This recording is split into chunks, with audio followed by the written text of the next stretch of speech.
Welcome to the deep dive. Today, we're really getting into something essential for anyone navigating life in New York, the roads, our source, the official New York State driver's manual and those practice tests that come with it. Yeah, and it's easy to think of this as just, something you cram for before the permit test. But honestly, it's packed with vital info for literally anyone driving or even just owning a car here. Right. It's basically the rule book for staying safe and, frankly, legal. Exactly.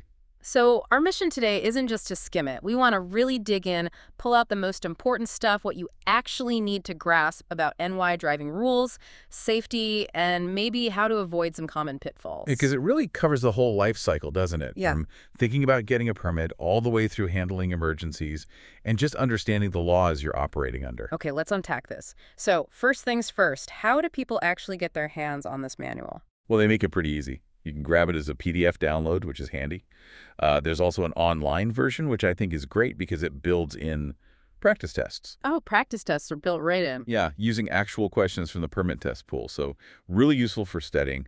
And of course, you can still get the old school paper copy free from DMV offices. Good to know there are options. So, this online version you mentioned, how is it laid out?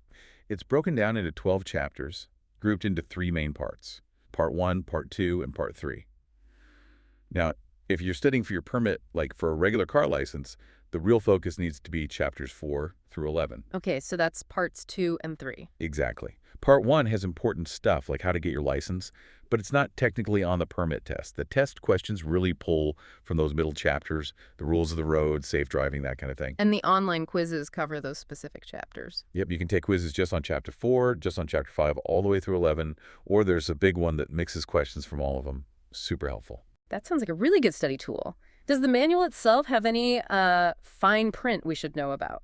Disclaimers. It does, yeah. A couple of key things. It points out that New York law uses U.S. measurements, feet, miles per hour, and any metric numbers are just approximate guides. Okay.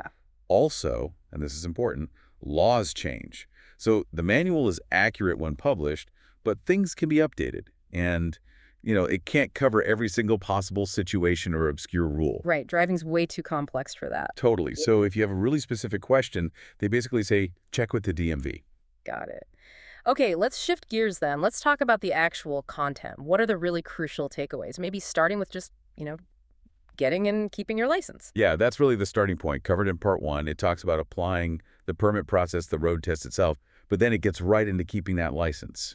And I gather there are different rules for different people here, like younger drivers.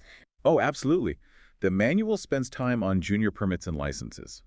These come with specific restrictions, things like when you can drive, who can be in the car. They're designed to ease younger drivers in, but you have to follow those rules. Makes sense. But there's something else too, a probation period that's broader. Yes, exactly. That's a really key point.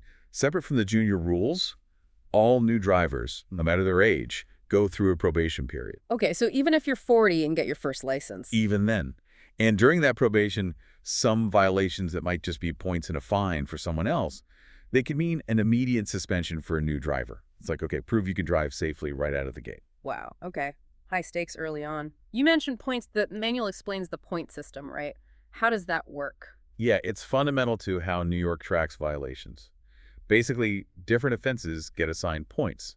Speeding, for instance, can be anywhere from 3 to 11 points, depending on how much over the limit you were. And other things too. Oh, yeah. Following too closely, that's 4 points. Reckless driving is 5. Texting while driving, 5 points. And if you rack up 11 or more points within an 18-month period, That's bad news. that can lead to your license getting suspended or revoked. So it's not just the ticket cost, it's the points adding up over time. And there's something else mentioned too, driver responsibility assessments. What are those? Right, that's another layer. It's an extra fee you have to pay, usually for 3 years, if you're convicted of certain serious offenses, like some alcohol-related violations, or if you just accumulate 6 points or more in 18 months. So on top of the fine and the points, you might get hit with this extra annual fee. Exactly, it's another consequence. The manual really tries to make you understand that violations have multiple impacts: fines, points, these assessments, and potentially losing your license altogether. It spells out mandatory suspensions and revocations, too, for the really serious stuff. Definitely. Things like DWI, or driving while your license is already suspended or revoked, those have automatic severe penalties. Okay, so getting and keeping the privilege to drive is serious business. What about the car itself? Owning a vehicle has its own set of rules. It does. Chapter 3 covers this. Your vehicle needs to be properly registered and titled. That's proof of ownership and allows you to legally operate it. And you have to renew that registration. And inspections. Yep, mandatory annual safety inspections, and often emissions inspections too, depending on where you live and the vehicle type. It's about making sure the cars on the road are actually safe to operate.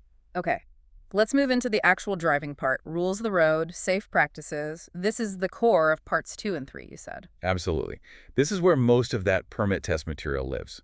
It starts with the real basics in Chapter 4, traffic control. Understanding signs, what the shapes and colors mean, traffic signals, those lines painted on the road. Yellow lines, white lines, solid, broken. All that stuff. And instructions from traffic officers, of course. Leslie. Then it moves into intersections and turns in Chapter 5. This is huge. Intersections always feel like potential trouble spots. They are. So understanding right-of-way is crucial. It's not about being polite. It's about the legal rules for who goes first to avoid a collision. This chapter covers intersections, dealing with pedestrians, and importantly, how to react to emergency vehicles. And you mentioned the move-over law earlier. Yes, the manual specifically details the move-over law.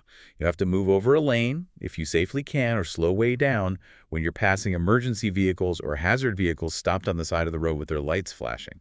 It's about protecting those responders. That's such a critical safety rule. It's interesting how these rules cover very specific common scenarios, like just making a turn. Yep, there are rules for how to execute turns properly, signaling, choosing the right lane. Even U-turns have specific restrictions. And passing other cars.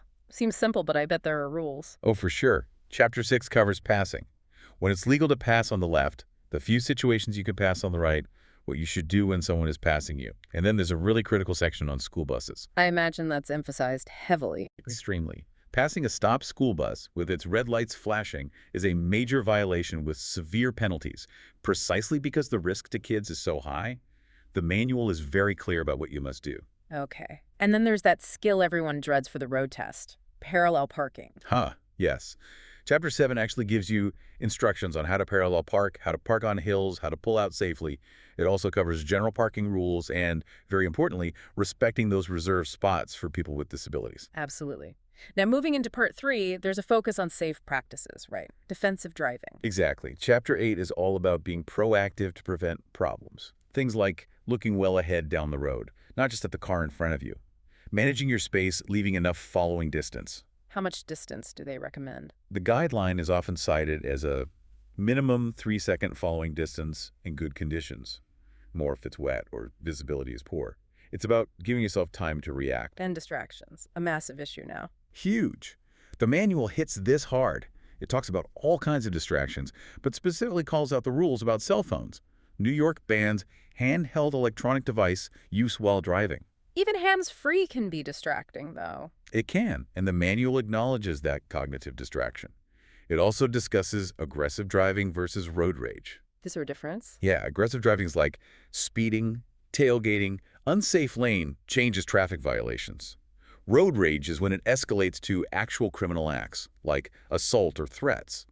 The manual gives tips on avoiding both becoming aggressive and dealing with others who are. So the whole idea of defensive driving is anticipating trouble. Pretty much. It's about managing risk, obeying speed limits, using your seatbelt, making sure kids are in the right safety seats, checking your vehicle's condition, being aware of work zones, roundabouts. Even drowsy driving is covered. That leads right into another critical safety chapter, Chapter 9 on alcohol and other drugs. Yeah, this is non-negotiable information. The manual is incredibly clear about how alcohol and drugs impair driving ability. Your judgment, coordination, vision, reaction time, everything suffers. And the legal limits are strict in New York. Very strict. For drivers 21 and over, it's illegal to drive with a blood alcohol content, or BAC, of 0.08% or higher. But for drivers under 21, there's a zero-tolerance law. Any measurable amount of alcohol, even like 0.02%, can lead to penalties. It explains BAC, the blood alcohol content measurement. Yes, and the chemical tests, breath, blood, urine used to measure it. It also lays out the consequences: big fines, license suspension or revocation, potentially mandatory ignition interlock devices, possible jail time, and refusing a chemical test has its own separate serious penalties. They really stress the consequences go way beyond just the initial ticket. Absolutely. Financial impact, loss of freedom, impact on your future. The message is clear. Don't drive impaired. Plan ahead. Okay, what about driving in tricky conditions? Chapter 10. Right. New York has all sorts of weathering conditions. So this chapter covers things like railroad crossings, how to handle expressway driving, the specific challenges of driving at night, and how to adjust for rain, fog, or snow. Winter driving gets special attention. It does. Tips for driving in snow and ice. It even mentions specific hazards like deer collisions, which are pretty common upstate, and what to do in various driving emergencies like brake failure or a tire blowout. Good stuff to know before it happens. Then there's Chapter 11, sharing the road. It's not just cars out there. Exactly. This is about awareness of everyone else: pedestrians, skateboarders, bicyclists, people on inline skates, motorcyclists who are much harder to see, moped operators. In bigger vehicles, too. Yep, large trucks and buses, they have huge blind spots, take longer to stop, and need more room to turn. You need to know how to drive safely around them. Also covers slow-moving vehicles like farm equipment, and even mentions interactions with things like ATVs or horseback riders near roads. It really emphasizes that the road is a shared space requiring constant awareness. And finally, if the worst happens. Chapter 12. Yeah. If you are in a traffic crash, essential info. What to do right at the scene, safety first, check for injuries, exchange information. When you absolutely must report the crash to the DMV. And it even includes some basic first aid pointers. Wow, it covers a lot. And you mentioned a specific section just on signs. Right, road signs you must know. It's basically flashcards built into the manual showing the signs and explaining what they mean. Really important for quick recognition on the road. And outside the pure driving stuff, you mentioned the DMV site links to other things, like organ donation. Yeah, the Donate Life Registry is accessible via the DMV website. It's a nice link showing how driver services connect to broader civic participation. Okay, so pulling this all together, what does this deep dive tell us? I think it really shows that this manual isn't just a hurdle to jump for a test. It's the official playbook for operating safely and legally in New York's traffic environment. It's surprisingly detailed. Yeah, digging into it really brings clarity, whether you're learning the ropes with a junior license, navigating that probation period, trying to understand the point system, or just dealing with everyday hazards. It seems like the foundation for being a responsible driver. It absolutely is. Being informed is step one. This manual gives you that information, the rules, the safety strategies, the potential consequences. It covers everything from the basics to complex situations. So we've seen that driving involves navigating this constantly shifting world, different vehicles, pedestrians, weather, unexpected events. Learning the rules from the manual is obviously essential groundwork, but real safety probably comes from something more, right? Like constant awareness, thinking ahead, adapting. Exactly. The manual gives you the knowledge base, but applying it requires continuous judgment and attention. Here's something to think about then. Considering everything packed into that manual, what specific rule or piece of information do you think is most often forgotten or maybe ignored by everyday drivers? And how might just remembering that one thing actually make the road safer for everyone?